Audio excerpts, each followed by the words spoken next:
Okay, thank you so much for joining us for the welcome to the QSN QuestCast. My name is Zion Chu, and I am on the student relations team here at QuestBridge. So, first off, before we start, just want to say congratulations. You are a QuestBridge Scholar, and this means that you are officially part of our network.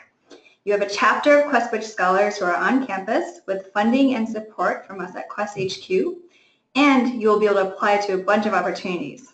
To make sure you hear about these opportunities, make sure to update your email address with us to your college one. We've sent you a few messages about updating your email address. Make sure to click on that link. And right now, most likely we have the email you used when you applied to QuestBridge.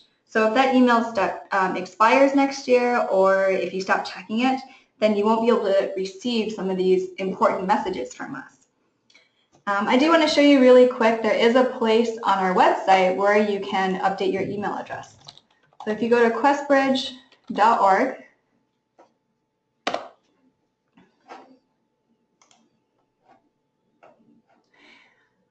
and if you click on Scholars on the upper right-hand side and scroll down, there's a box here that says Update Your Information. So just click there and log in, and that's where you can update your email address with us. Once again, we do have that link in messages that we've sent you, and we will send it again to you. Okay. So in terms of those opportunities that I mentioned, we will talk about them during the second half of our QuestCast.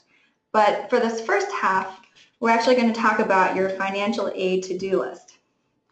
So most of you at this point do have your financial aid packages, and it's very important to use this time before you enter college to make sure you understand your financial aid, your budget, and that you're prepared for other costs as they come up as you enter college. So what is your to-do list right now? The first thing to do is make sure you understand all the parts of your financial aid package. Contact your financial aid office if you have any questions as well. Some of you, like I mentioned, may still be waiting for your financial aid package, which is perfectly fine. But once you do have it, carefully read through every single line, and with your family too if possible. It's not going to be readily apparent what everything means, so be ready to Google some terms. And when you've read it through, also make sure to contact your financial aid office if there's anything at all you don't understand. I really want to stress this. You shouldn't be signing anything unless you fully understand your financial aid package. And your financial aid office is there as a resource for you. They're ready to answer your questions, and they understand that some parts of your financial aid package might need extra explanation, especially since you're a rising freshman and this might be your first time dealing with financial aid. So please, please use them as a resource. Next thing you should be doing is securing a job this summer. This is especially important for some of you who might have summer work contribution as part of your financial aid package. This contribution starts this summer, the summer before you enter college. This is because you will receive a bill in the fall and you will have expenses as you're starting school. So having the summer job will allow you to fund these expenses. And we're going to talk about what these specific expenses are in the next few slides. Next, we didn't keep anything you receive from your college. Not only are you going to be receiving financial aid information, but also important paperwork related to your enrollment and other materials about starting in the fall. So contact your school if there's anything you don't understand. Remember that they have admitted you and they want to help you have a successful start to your college career. Fourth, make sure to complete your housing paperwork and stay within your budget. Remember that there's going to be different housing options at different prices, and your financial aid is not going to increase if you pick a more expensive option. And of course, get excited for college. So let's talk about understanding your financial aid. Your financial aid is made up of two main components. The first is your cost of attendance. This is basically the total amount it costs to live and go to school for 1 year. The second part of it is your financial aid. This is how the college expects you to pay for your cost of attendance. So first, let's just talk about your cost of attendance. The cost of attendance is made up of two types of costs. The first of these is direct costs. These are costs charged by the university and that appear on your university bill. This is owed money directly to the university. This is going to be more traditional items that are charged by your college. Think about it this way. If you go eat a meal out, then you'll get a bill to cover the cost of the food and the service. In a similar way, when you go to college, you'll get a bill from your school to cover things like tuition in your dorm room. The second type of costs are indirect costs. These are costs that are not on your university bill and that you will incur and must pay for using the money in your possession.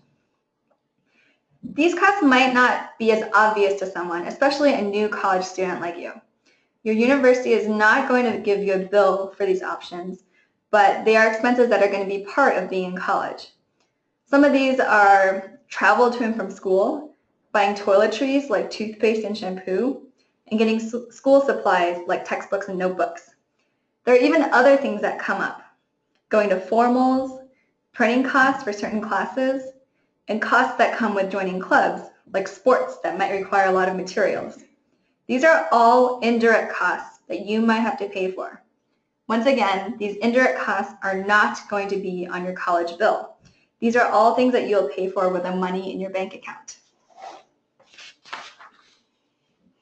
So let's look at a sample cost of attendance. Yours won't be exactly the same, but it might look similar.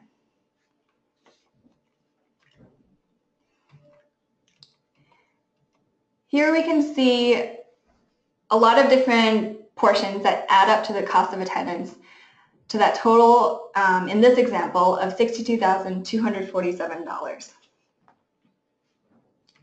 I want to point out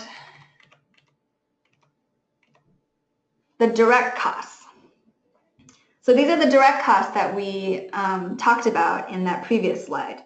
In this case, it's tuition fees, room and board, and other fees like orientation, lab fees, and health insurance.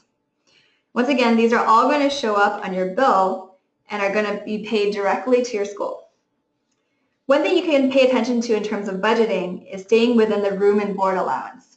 In this case, the student has $14,376 in their estimated cost for room and board. As I mentioned before, some dorms are more expensive than others, and also having a single is more expensive than having a double or triple. So keep that in mind as you're selecting your dorm options for your freshman year, as this number, this 14,000, is not going to change. Next, I want to point out the indirect costs. This is going to take into account books and supplies, travel, and personal expenses.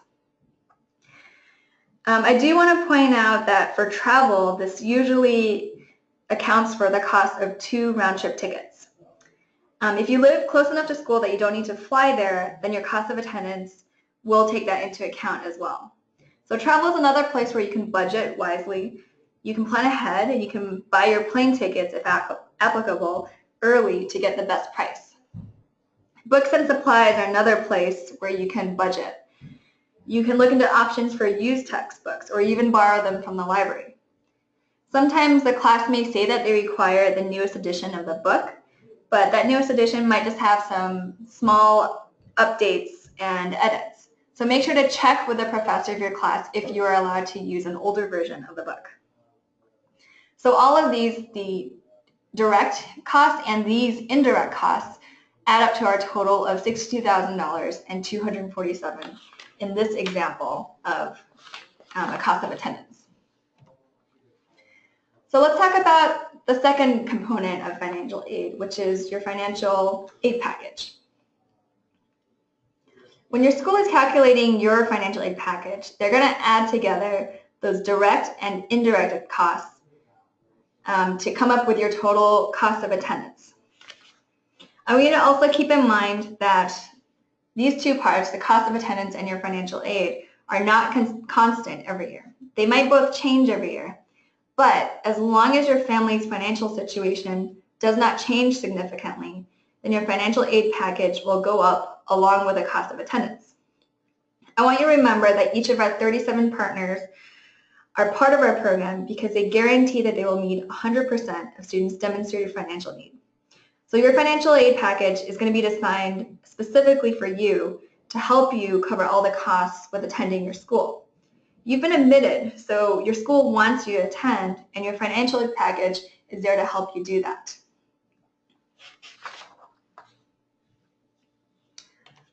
So let's look at a sample financial aid package. Once again, this is what will help you cover your cost of attendance, including both direct and indirect costs. I want to first point out the top line, which is grants and scholarships. In this example, this amount is $53,447. This covers a big part of the cost of attendance, and this is the best type of financial aid you'll want since you do not have to pay it back. Most of this will be from your college directly, but it might also be from Pell Grants that add up to the total amount. And you qualified for some of these when you filled out your CSS profile and your FAFSA. Your grants and scholarships will be divided into two if your school is on the semester system, one for the spring, one for the fall, and into three if you're on the quarter system, fall, winter, and spring, and so on. So in the fall, a half or a third of your scholarships will be applied to your university bill. Also, it's not always going to be the case that your scholarships and grants will completely cover your direct costs. That's the tuition and fees and room and board that we talked earlier. So in those circumstances, you will have to pay the difference. Now let's move on to the rest of these portions of this financial aid package. This is what you are responsible for, and this is really important.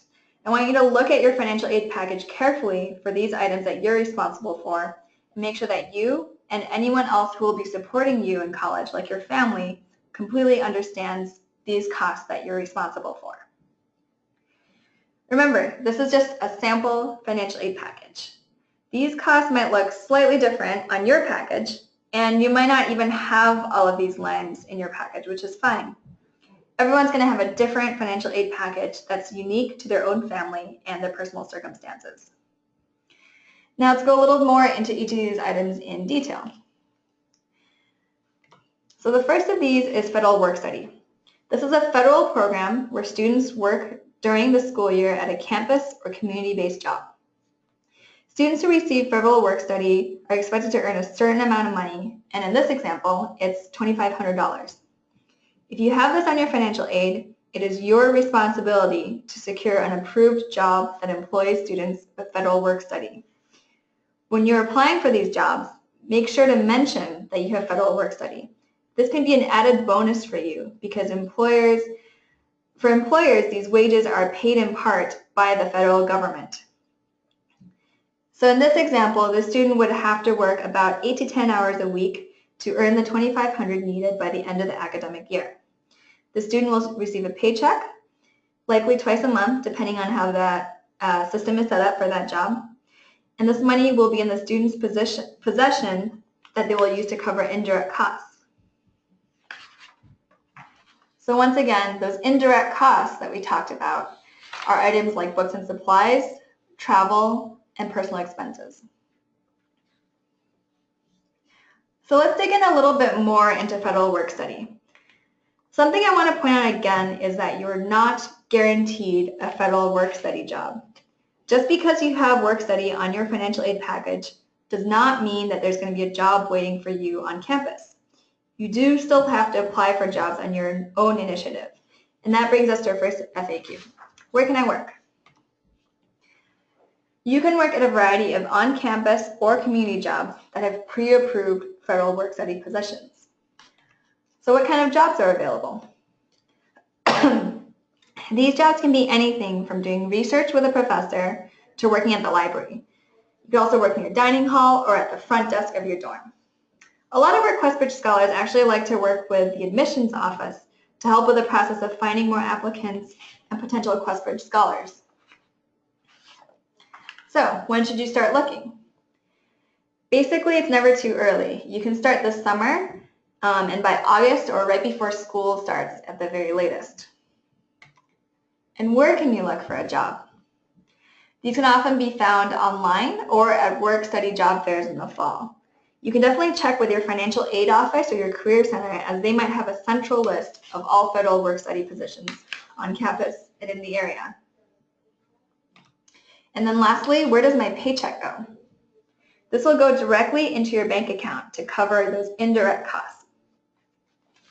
I also want to mention that you are not required to accept work-study.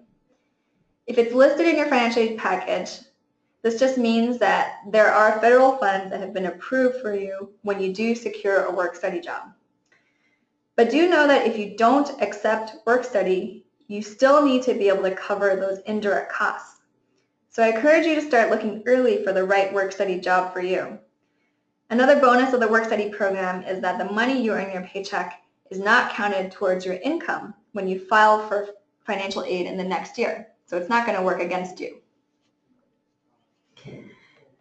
Okay, now that we've covered federal work-study in depth, let's go to the next part of the sample financial aid package. The next part is summer work contribution. I talked about this a little bit earlier. Some of you will see this in your financial aid, and this is basically how much you're expected to earn and save starting, remember, this summer to cover your indirect costs in the fall.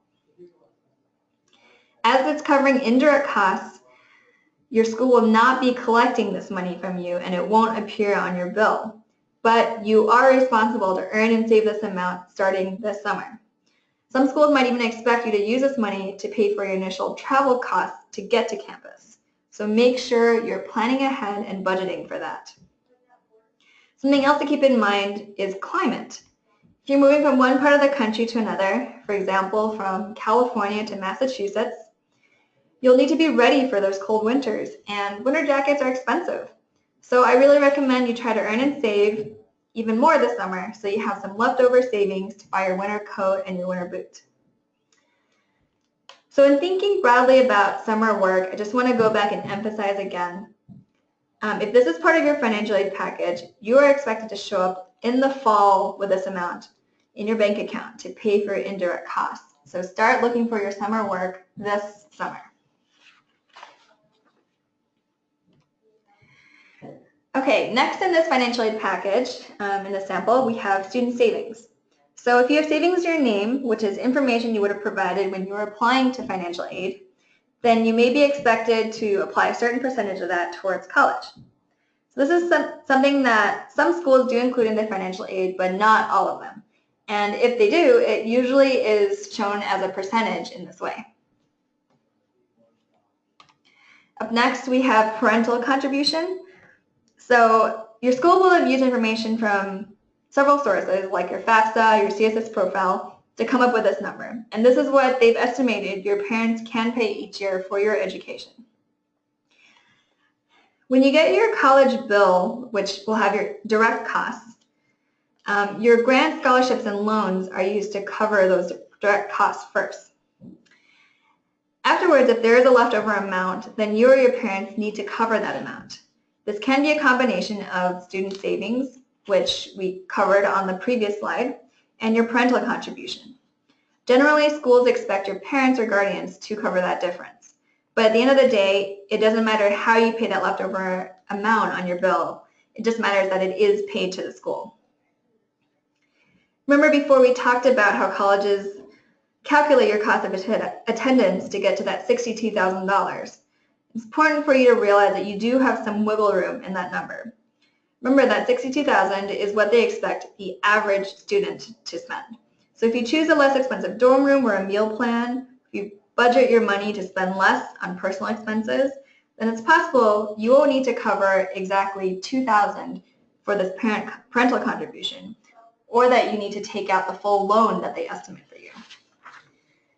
So speaking of loans, that is the last item on the sample financial aid package. This is money that you're borrowing to pay for your current college expenses, and it's money that doesn't have to be paid back in the future, and it does accumulate interest that needs to be paid back as well. Loans that are included in financial aid packages usually come from your college or from the federal government, and these are the best types of loans, which we'll talk about more on the next slide. I really want to emphasize that your financial aid package might not look exactly like this one. And it might not look like that of other QuestBridge scholars, but that's okay because everyone's situation is different and your financial aid package is unique to your own situation. I also want you to remember that you do need to reapply for financial aid every year. This is to account for changing costs of attendance and potentially changing family situations. Let's say you have a younger sibling who is going to be attending college in a year, and that's basically doubling your family's educational costs. Then your school is going to want to account for that. So this means filing the FAFSA and the CSS profile, if applicable, and any other financial documents required by your school. Again, if your family's financial situation does not change, you can expect that your financial aid will stay the same as well. So let's take a minute to talk a little bit more about those loans. If you have loans listed on your financial aid package, we really want you to investigate your options, ask questions, and do your own research. You don't want to sign for something that you aren't completely sure about. So here's some things that you need to know. First, loans are sometimes necessary to cover your cost of attendance. This is going to be the case for some of you out there. And remember that cost of attendance includes both direct and indirect costs. Second, you're not required to take out loans. However, if you choose not to, you're still responsible for covering that monetary amount. This means that even though your financial aid package may have loans, you don't have to accept it. Let's say you're able to budget really well and you think you only need to take out $1,000 in loans to cover the cost instead of the $3,000 that they estimate for you. Then you should do that. It's better to have to apply for more loans later than to take out loans for more than you need, because that would mean having to pay extra interest on the extra money that you're borrowing. However, make sure to find out in advance what your financial aid office's policy is on adding loans after the school year starts. See if they have specific deadlines, and based on that, you can decide if you want to take only part of your loan and add on more later.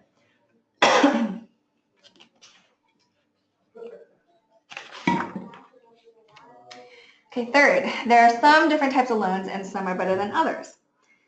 In our example, the loans came from the federal government or from the college.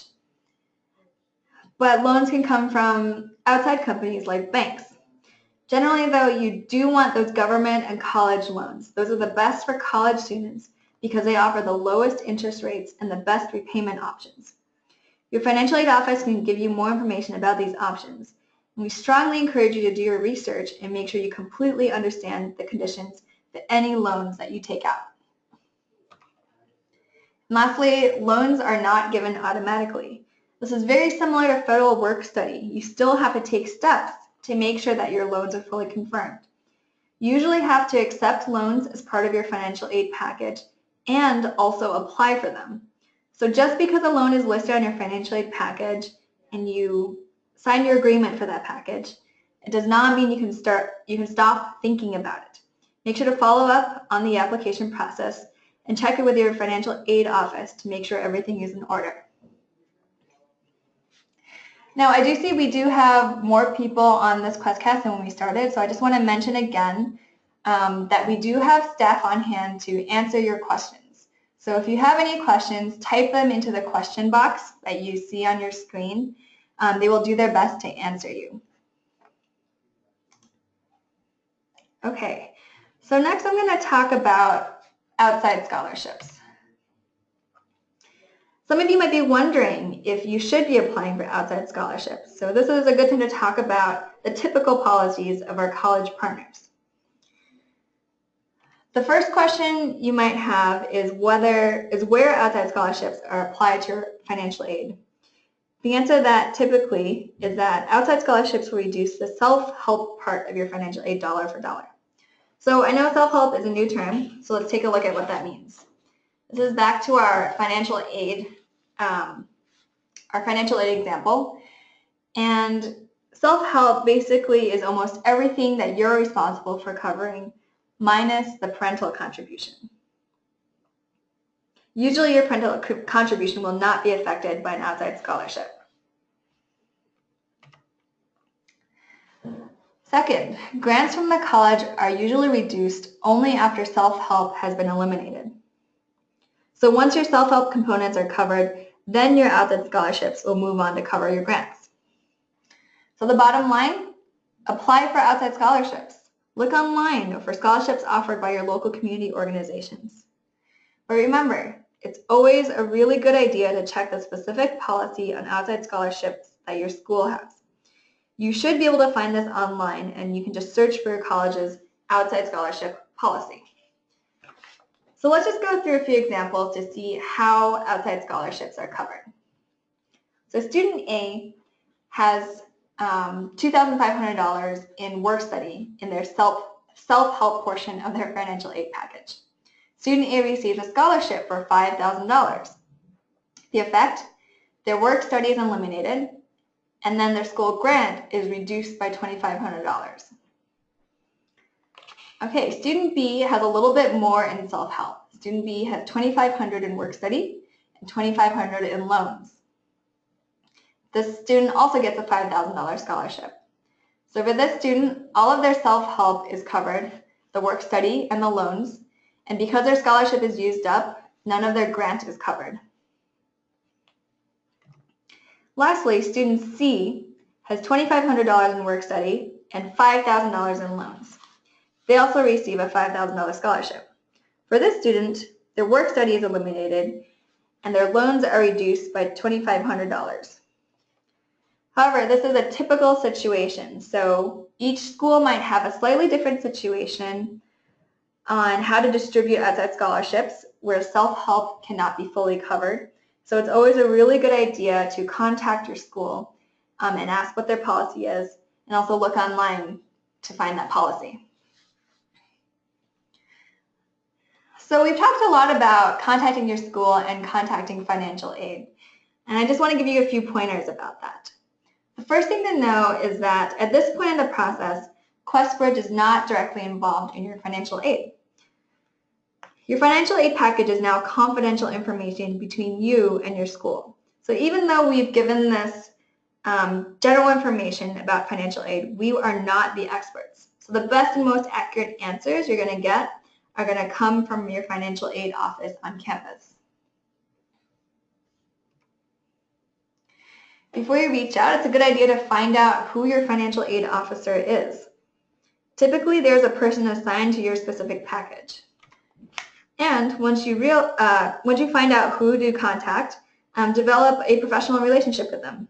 Treat them professionally. Remember that they have decided to spend their career helping students to afford college. So they are here for you and dedicated to make sure that financial aid is fair for all students.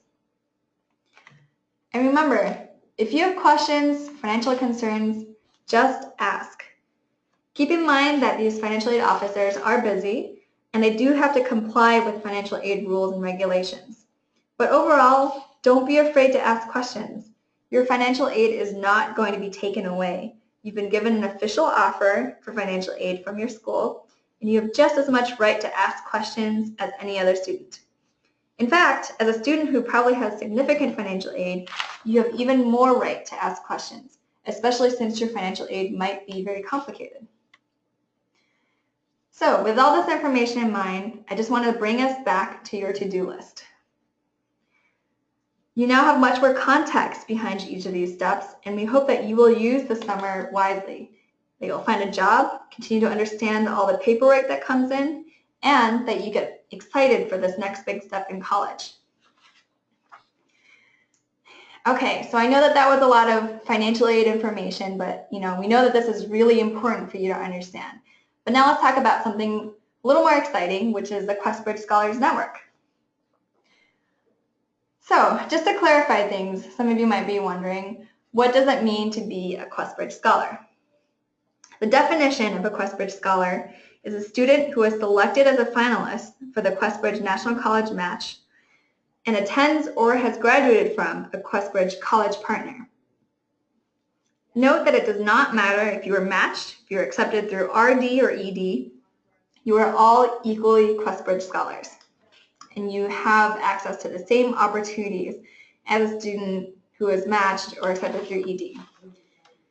So what are some of those opportunities? Well, one that's available now is the opportunity to apply to be a Quest ambassador. And actually, I can show you on our website where you can sign up to be a Quest Ambassador. So once again, if you go to our homepage, QuestBridge.org, hover on the upper right over Scholars, and then click on Opportunities. You'll see the first thing listed is Ambassadors. So from here you can sign up, log in the same way that you have for all of our forms, and this will be a great way for you to give back to our organization.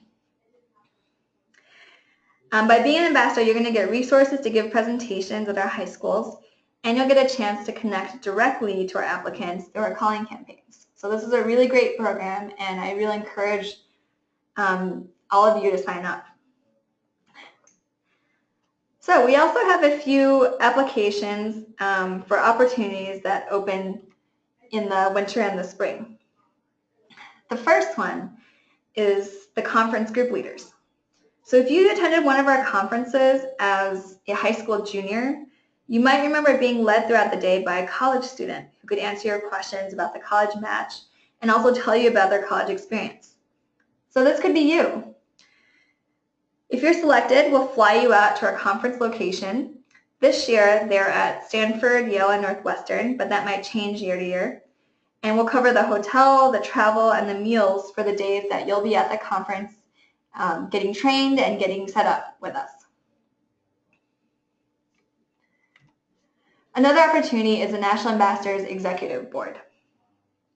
So this is a way to become even more involved as an ambassador. We select 3 leaders every year who have weekly calls with staff, and they help impact and build wider initiatives in our Quest Ambassadors program. Some of the projects our e-board members have worked on in the past have been video projects, high school counselor outreach campaigns, and building ambassador partnerships within our QSN chapters. Also, we have Quest liaisons at each of our chapters. These are leaders that we select every year to be the main point of communication between the chapter and Quest HQ. A big bonus is that all of our liaisons are flown out for a 3-day leadership conference in San Francisco in August. And this ends up being a really great chance to meet scholars from all of the other partner colleges and also to build your skills as a leader. Up next, we do offer Quest internships. This summer, we have 4 interns coming in, and they're all QuestBridge scholars. They're paid opportunities, and the exact project changes a little bit year to year. So just make sure that you're getting our emails, and you'll be notified once the application and the description becomes available. And then lastly, we have summer service grants. These are offered to support research or service projects for our QuestBridge scholars.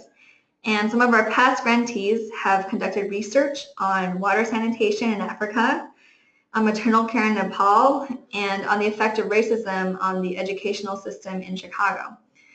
They all write a blog post that summarizes their project, and those can be found on our website at bridgeblog.org. So these are all really excellent opportunities that we hope that you'll take advantage of. Remember, you can sign up right now to be an ambassador. And if you want to make sure you receive emails about applying to be a group leader or for our internships, make sure to update your email address. So I want to show you one more time. From our website, if you go to Scholars, just click on Scholars and scroll down. The box on the right for updating the information, that's a really great go-to resource for updating your email anytime. And if you click on Opportunities, this is where you can sign up to be an ambassador.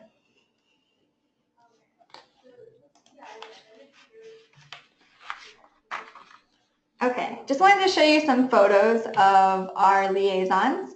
These are our liaisons who are in San Francisco for that 3-day leadership conference that I mentioned earlier. These are some of our group leaders who attended our conference at Northwestern a couple years ago. This is a photo from one of our ambassadors making a presentation in a high school classroom. These are 2 of our summer service grantees. And these are some Quest interns that we've had in the office. So back to being a QuestBridge Scholar. You've heard me mention a lot about the QSN chapters, and I want to explain exactly what that means. You do have a QSN chapter on your campus, and these are full of scholars just like you who went through the same application process and who are ready to welcome you into their family. If you're at Colby, this is a really exciting time for you because you're going to help us build the first ever Colby QSN chapter. And you're going to have a big impact on what your chapter looks like. Either way, your QSN chapter will be your friends and your family. They're going to be your professional network, and they're going to be your mentors and mentees. They're going to be there to support you, and we hope that you'll take an active involvement. I just want to show you,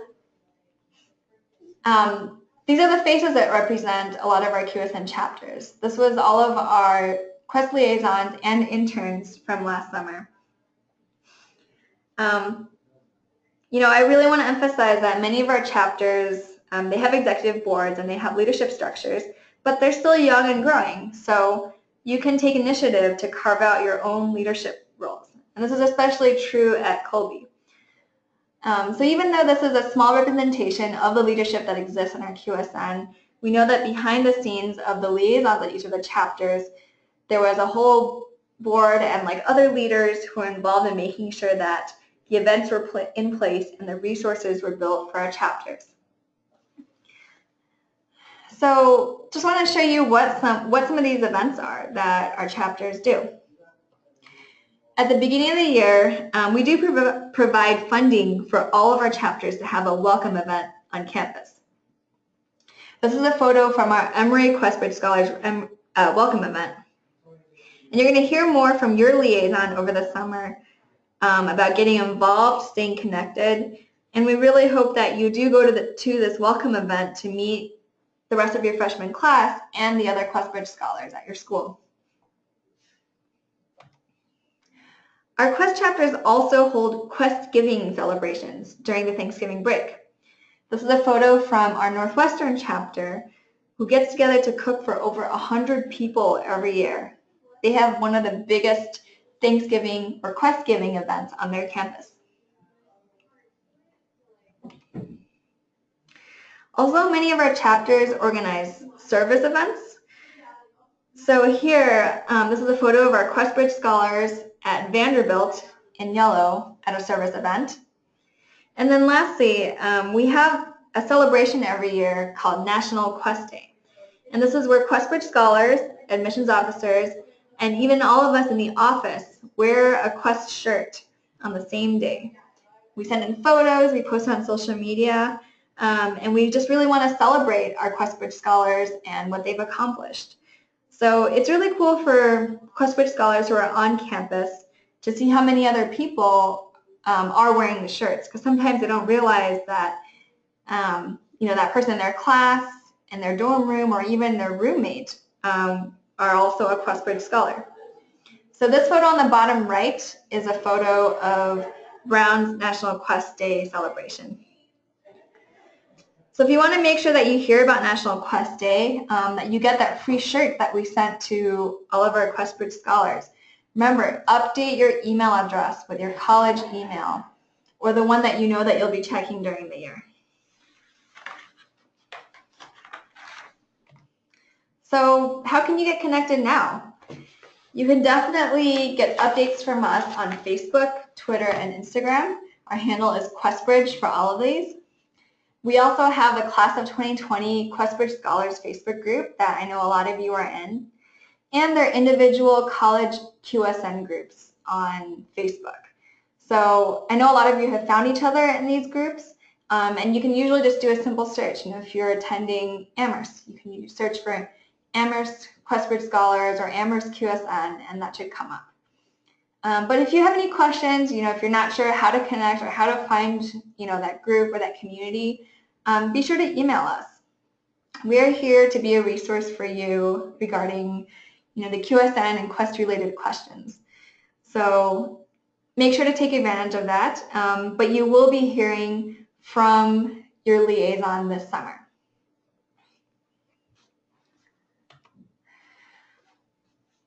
So I want to open up this time, since we did end about 15 minutes early, for you to ask questions. And I do see that some of you have been asking questions throughout this QuestCast. So I'm just going to turn the sound off for a moment, and I'm going to come back and just go over some of the more frequently asked questions to give you those answers. If you don't have any questions right now, I just want to thank you for attending, and be in touch with us. Be in touch on social media, and you'll hear from us on email throughout the summer. And we're very excited for you as a QuestBridge Scholar to be involved in your QSN chapter come fall. So thank you for attending our QuestCast. Stick around if you want to hear some of our FAQs or ask our staff questions.